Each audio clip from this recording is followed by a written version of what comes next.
Abdul Salam BJP के मुस्लिम उम्मीदवार जो प्रधानमंत्री मोदी पर हो गए हैं मंत्रमुग्ध। केरल की कालीकट यूनिवर्सिटी के पूर्व वाइस चांसलर और मृदा प्रबंधन विशेषज्ञ अब्दुल सलाम ने भारतीय जनता पार्टी से साल 2024 के लोकसभा चुनाव में उम्मीदवारी हासिल करके एक रिकॉर्ड तोड़ दिया है। अब्दुल सलाम को टिकट मिलना काफी अहम है क्योंकि पिछले लोकसभा के चुनाव में भारतीय जनता पार्टी ने एक भी मुस्लिम उम्मीदवार को टिकट नहीं दिया था। इस वजह से भारतीय जनता पार्टी को कई तरीके की आलोचनाओं का सामना भी करना पड़ा था। इन आलोचनाओं पर भाजपा का कहना था कि उसे मुस्लिम वोट नहीं मिलता, इस वजह से मुस्लिम उम्मीदवारों को मैदान में उतारना उचित नहीं समझा गया। साल 2021 में भारतीय जनता पार्टी ने मल्लपुरम सीट के उपचुनाव में एपी अब्दुल्ला कुट्टी को टिकट देकर अपनी नीति में परिवर्तन किया। इस चुनाव में अब्दुल्ला कुट्टी को 69,935 वोट मिले थे। भारतीय जनता पार्टी ने इसके पहले साल 2016 में तिरूर विधानसभा सीट से सलाम को मैदान में उतारा था। तब सलाम को मात्र 9,097 वोट मिले थे। भारतीय जनता पार्टी ने अब्दुल सलाम को केरल की जिस सीट से टिकट दिया है वो मुस्लिम बहुल सीट मानी जाती है।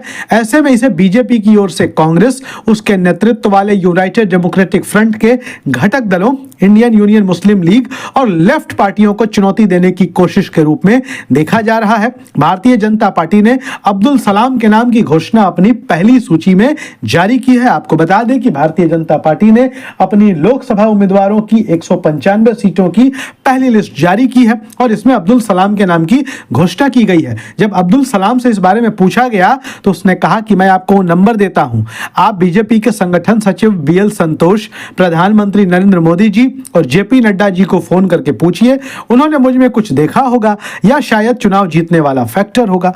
आपको बता दें कि 71 साल के अब्दुल सलाम एक गरीब पृष्ठभूमि से आने वाले मुस्लिम हैं। उनकी एक बहन और 9 भाई हैं। मृदा प्रबंधन के क्षेत्र में पोस्ट ग्रेजुएशन करने से पूर्व तक वो स्कूल जाने के लिए हर रोज 9 किलोमीटर का सफर तय किया करते थे। फसलों के पोषण और काजू की फसल पर शोध करने के बाद उन्होंने अध्यापन की दिशा में कदम बढ़ा दिए। इसके बाद उन्होंने विभागाध्यक्ष से लेकर एसोसिएट डीन जैसे पदों पर काम किया।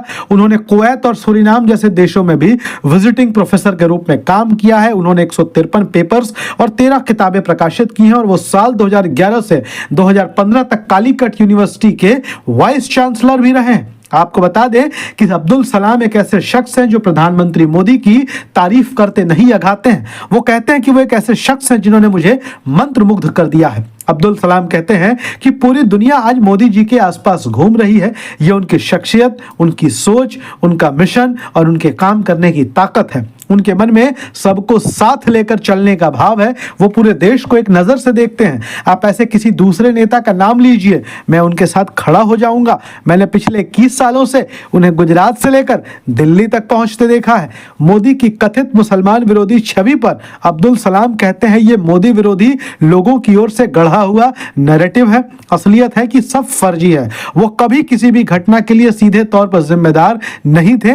ये सब मन गढ़ंत नैरेटिव है। आप उन लोगों से बात कीजिए जो एक तरफ झुके हुए नहीं है और तथ्यों को ध्यान में रखते हुए विश्लेषण करिए। अब्दुल सलाम कहते हैं कि मदरसों में जो पढ़ाया जाता है उसने लोगों का दिमाग खराब कर दिया है। माँ बाप को जन्नत भेजने से लेकर दूसरी बातों के जरिए दिमाग में जहर भरा जाता है। इसके चलते कई लोगों ने आतंकवाद का रास्ता चुन लिया है। मेरा काम यह दिखाना है कि मैं निष्पक्ष हूं। अब मेरा काम गरीबों के दिमाग में उनकी नेताओं की ओर से भरा गया अंधेरा दूर करके मोदी का प्रकाश भरना है। मैं वो बातें बताऊंगा जो पवित्र कुरान में लिखा है। हम सभी को अल्लाह ने बताया है, उनकी इबादत करो, उस पर भरोसा रखो, हज जाओ, रोजा रखो और इस्लाम के सिद्धांत पर चलो। ये सभी चीजें वैश्विक मानवता और सभी लोगों को अपना मानने की सीख देता है।